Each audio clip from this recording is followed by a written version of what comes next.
All right, guys, I'm Scott from Digital Shovel. We are a manufacturer of Bitcoin mining infrastructure and electrical equipment.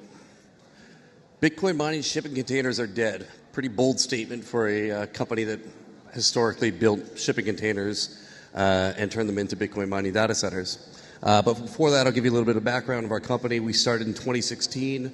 I got into Ethereum mining in 2015. And just out of necessity started converting shipping containers into Bitcoin mining data centers.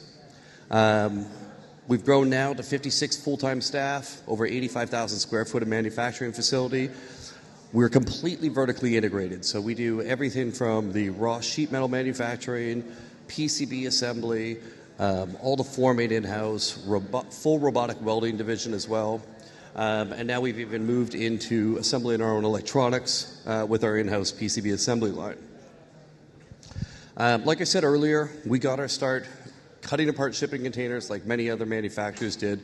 Nothing wrong with that. However, you're very limited in terms of your design envelope. Instead of designing around our engineering objective in terms of what we were trying to build, we were having to design around a shipping container, the limitations that were there, and also limited on the size of the product that we can produce in terms of the megawatt capacity. We didn't have a lot of flexibility there. So why do I say Bitcoin mining shipping containers are dead?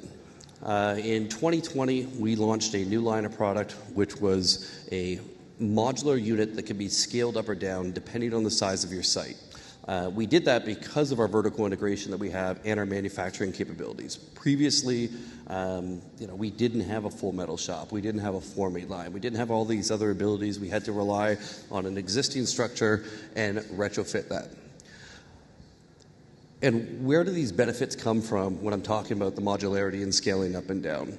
Oftentimes when you build a site, it's not always a fixed site, a set size. It's not always a 2 megawatt site. You might have 1.8, or you might have a 2.5, or you're building a really large site and the transformers you're acquiring have a fixed size. Having the flexibility to size up and down depending on the size of your transformer, depending on the size of gas production at a stranded gas site, depending on the generator that you're acquiring, allows our customers to be really flexible in terms of the other assets they need to purchase outside of the containers that we're producing.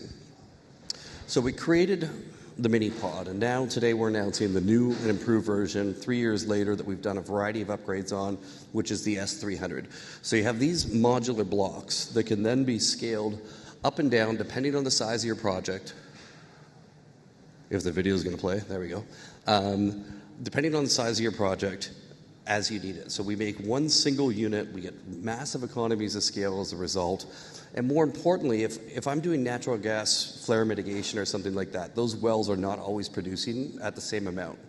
You might need to reduce or increase on small increments. And this allows you to take one of these modules and go put it somewhere else. So you don't end up with this underutilized asset of excess generator capacity or excess data center capacity. You can then take and move that elsewhere. So like I was saying earlier, we can go in different increments all the way up to a total of 3 megawatts.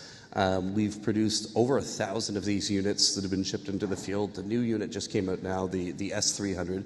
The M300, though, we have 1,000 of these different units in the field. One of the other major improvements is we were trying to reduce the cost of logistics. So going with a modular unit instead of a large 40-foot shipping container, you can move those with a forklift. You don't need a 110-ton crane in some rural site that's costing you thousands of dollars a day to move. The new unit actually can come like a IKEA kitchen set, so it can be bolted together in the field. For our overseas customers, that means the difference between putting 3 containers into a 3 modules, which is about 900 kilowatts, into a 40-foot container, versus putting 8 units into the same 40-foot container, reducing your shipping cost by almost 60%. So like I was saying earlier, that modularity allows us to deal with the issue of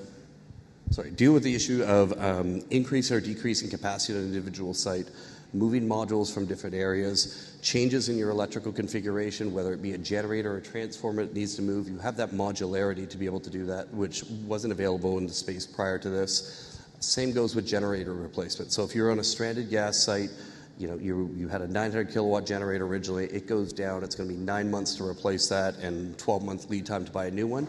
You can then change up your electrical configuration on the fly in the field, which is not something that's available with any other solutions on the market. You can check us out, digitalshovel.com, digital_shovel on social media, and I'll be around if anybody else has any questions after the panel. Thanks.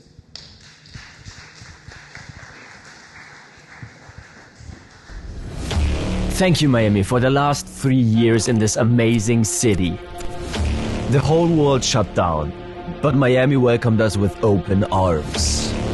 We want to show Bitcoin to the whole world. We are taking the conference on the road to set the stage for Bitcoin in a new city.